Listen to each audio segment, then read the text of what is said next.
The first principle is measuring and also measuring countermetrics. So what does this mean? Is obviously the first one is just measuring stuff. So making sure that we're understanding what our cost per pound is, cost per cubic foot, volume shipped, density, all this kind of stuff. But the most important two metrics that we measure is percentage of stock, days in stock, and cost per pound. And we found those to be the crucial three benchmarks. And I wanted to also notate that two of those are countermetrics. And actually, this is explained by Andrew Grove right here in his book. And I really like it a lot. How High Output Management, highly recommend reading it. Is basically you can have, let's say, for example, percentage of stock, right? What percent of our inventory is stock? For us, it's usually 98% or 98.5%.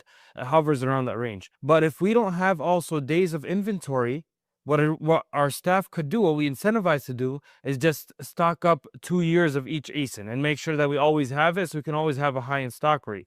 But we have to balance that with days of inventory. So we want to make sure that they're always under 100 days of available inventory. Ideally, we're at 70 to maximize the storage cost that we have. Because if we also only looked at days of inventory, then they're going to have 10 or 20 days of inventory, but they're going to be maybe 50% out of stock. So make sure that you're measuring, but you're also measuring countermetrics. And another famous example of countermetrics is revenue and gross margin percentage. If you only measured revenue, everyone's just going to spend on ads, R&D, and you're not going to have any margin, but you're going to have a lot of revenue. And if you only measured margin, you're going to have a lot of margin percentage, but you won't have a lot of revenue because they're maximizing for that. So you want to make sure that you're measuring both and they counter each other. And that's one of the biggest principles that we had.